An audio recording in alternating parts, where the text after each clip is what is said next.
মন্দারমণিতে গিয়ে আমরা কোন রিসর্টে থেকেছিলাম, কোথায় কোথায় গিয়েছিলাম, কী মজা করেছিলাম সেগুলোই থাকবে আস্তে আস্তে এরপরে এই ভিডিওগুলোতে। তো যেহেতু আমরা 5টা নাগাদ চেক ইন করেছিলাম, আমরা মেয়েগুলো সোজা চলে গিয়েছিলাম রুমে, কিন্তু ছেলেগুলো গিয়েছিল সানরাইজ দেখতে।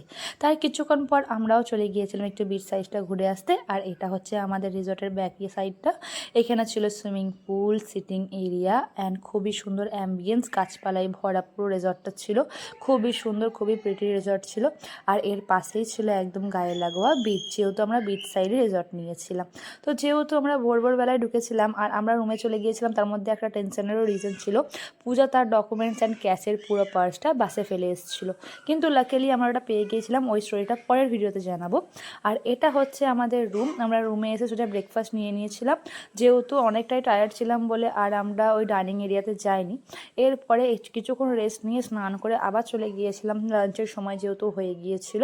আর আমরা সুইমিং পুলেও এনজয় করেছি, সেই ভিডিওগুলো আস্তে আস্তে আপনাদের সাথে শেয়ার করব। সর্বপ্রথম ইয়াজুর জন্য আমি নিয়ে নিয়েছিলাম ভেজিটেবল খিচুড়ি উইদাউট এনি স্পাইসেস।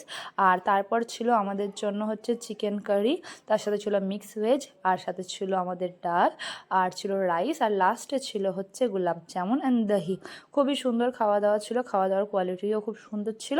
তারপর এখানে আমরা লাঞ্চ করার পর দেখি ইয়াজু পাপিগুলোকে নিয়ে খেলা করছে, আর পেছনে ওই পাপিগুলোর মা পাহারা দিচ্ছে, এদিকে পূজা আর আমি পাহারা দিচ্ছি যে কেউ কাউকে আছর না মারে।